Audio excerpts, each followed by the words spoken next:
Hello. In this video, I read out the Japanese folktales in English. I would be happy if you could press the channel subscription and thumbs up now. Let's begin. Mermaids don't only live in the southern seas. They also live in the northern seas. The northern seas are blue in color.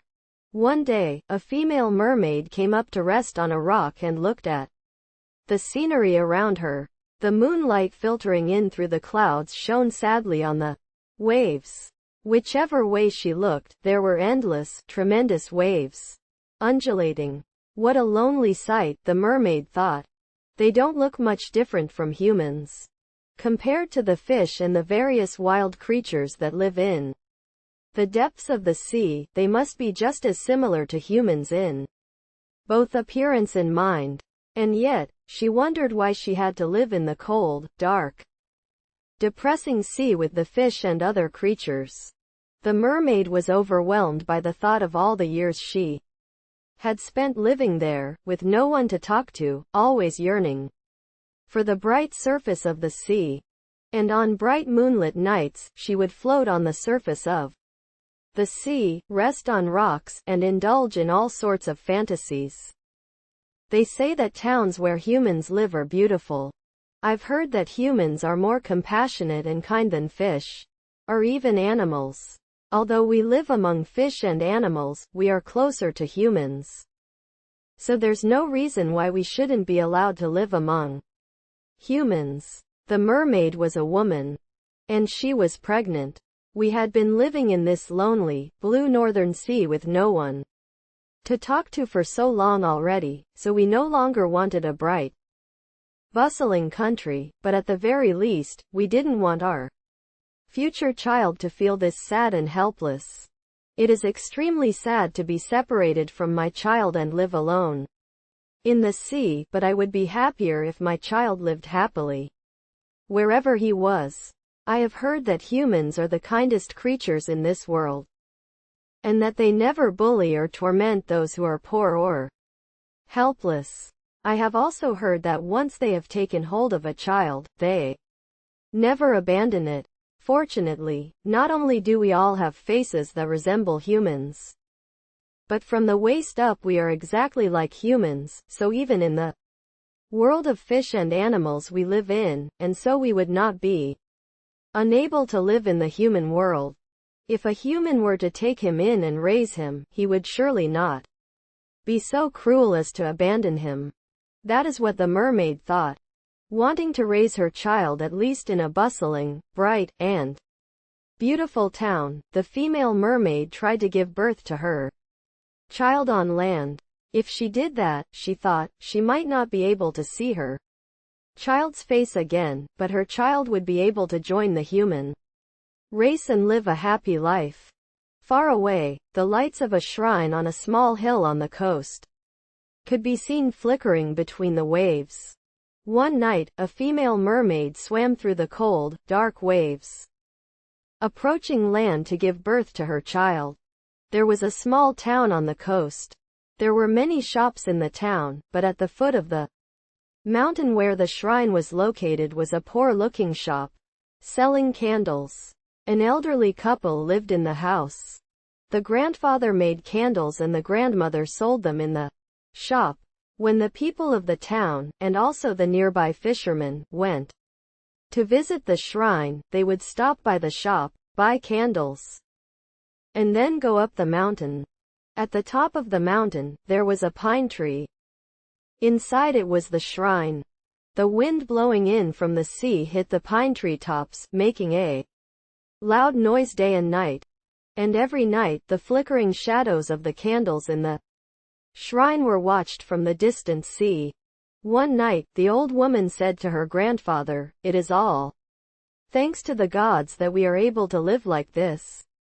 If there was no shrine on this mountain, we wouldn't be able to sell candles. We should be grateful. And while I'm thinking that, I think I'll go up the mountain to pray." You are absolutely right. I too am grateful to God and express my gratitude in my heart. every day, but I always end up getting busy with other things and don't have time to go to the mountain to pray. You have brought up a good idea. Please give thanks on my behalf, too, the old man replied. The old woman trudged off from the house. It was a moonlit night, and it was as bright outside as day. After praying at the shrine, the old woman came down the mountain and found a baby crying at the bottom of the stone steps. Poor baby, a foundling. I wonder who abandoned him in a place like this. Still, it's strange that I noticed him on my way back from visiting the shrine. I think it must be some kind of fate. If we just abandon him, God will punish us. Surely God found out that we didn't have children and gave him to us, so let's go home and discuss it with your grandfather and raise him. Thinking to herself, the grandmother picked up the baby and said, "Oh, poor thing, and went home, carrying the baby. The grandfather waited for the grandmother to return. When the grandmother returned carrying the baby, the grandmother told the grandfather the whole story, and the grandfather replied, "That is truly a child given to us by God. So we must take good care of it and raise it or we will be punished." The two decided to raise the baby. The baby was a girl, and from the torso down, the baby was not human, but shaped like a fish, so both the old man and the old woman were sure that this must be the mermaid they had heard about. "This is not a human child," the old man said, tilting his head as he looked at the baby. "I think so too. But even if she is not a human child, isn't she such a kind and cute girl?" the old woman said. "Of course, it doesn't matter. She is a child given to us by God, so we will take good care of her. I'm sure she will grow up to be a smart, well-behaved girl," the old man said. From that day on, the two of them raised the little girl with great care. As she grew, she became a quiet and intelligent girl with large, dark eyes, beautiful hair and pale red skin. The little girl grew bigger, but because her appearance had changed, she was shy and did not show her face in public. However, everyone who saw the girl at first sight was astonished by her beautiful beauty, and some people came to buy candles, hoping to see her. The old man and woman said, "My daughter is timid and shy, so she never goes out in front of other people." In the inner room, the old man was busily making candles. The girl thought that if she drew a beautiful picture according to her own idea, everyone would be happy and buy a candle, so she told her grandfather about it. He replied that she should try drawing a picture that she liked. The girl used red paint to skillfully draw fish, shells, and seaweed on the white candles, even though she was born with it and had never learned from anyone. When the old man saw it, he was astonished. The picture had such mysterious power and beauty that anyone who saw it would want a candle. It must be well done. After all, it was painted by a mermaid, not a human, the grandfather exclaimed in admiration, and discussed it with the grandmother. "Give us a candle with a picture on it," they said, and from morning until night, children and adults alike came to the storefront to buy them. And sure enough, the candles with pictures on them were well received. And then there was a strange story. If you give this candle with a picture on it to the shrine on the mountain, and then take the ember with you and go out to sea, no matter how stormy the day, you will never have any misfortunes, like your boat capsizing or you drowning. And before long, this story began to spread among the people. Since this is a shrine dedicated to the god of the sea, if we give him a beautiful candle, he will surely be pleased, said the people of the town. The candle shop sold candles, so the grandfather worked hard from morning to night to make candles, and the daughter, beside him, endured the pain in her hands and painted pictures with red paint. "I will never forget the kindness they showed me, for raising me well and loving me, even though I am not a human being, said the daughter, her big black eyes welling up with tears, as she was touched by the old couple's kind hearts. This story echoed to distant villages. Sailors and fishermen from far away traveled far away, hoping to obtain the embers of the painted candles that had been given to the gods. She would then buy a candle, climb the mountain, visit the shrine, light the candle and offer it to the god, wait for it to burn short, then take it back and go home. And so, night or day, the candles in the shrine on the mountain never went out. It was especially beautiful at night, and the light of the candles could be seen even from the sea. The god's reputation spread among the world, and people thought, he is truly a god to be cherished. And so, the mountain suddenly became famous. Though the god's reputation had grown in this way, no one thought anything of the girl who was so intently painting on the candle. And so, no one felt sorry for her. When the girl was tired, she would sometimes stick her head out the window on moonlit nights and gaze out at the blue, blue sea in the far north, crying, longing for it. One day, a kagashi maker came to the mountain from a southern country. She planned to go to the north to find something rare, and then take it back to the south to make some money. It is unclear where the merchant had heard about this, or perhaps he had seen the girl and realized that she was not a real human being, but a rare mermaid. But one day he sneaked up to the old couple and, without the girl knowing, offered them a large sum of money if they would sell the mermaid to him. At first, the old couple refused, saying that the girl had been a gift from God, so how could they sell her? They would be punished if they did such a thing. But the merchant was turned down once or twice, but he came back again. He then told the old couple, as if it were true, mermaids have been considered to be ominous since ancient times. If you don't let her go now, something bad will surely happen. The Tanoshiro couple finally believed what the Kagushi said.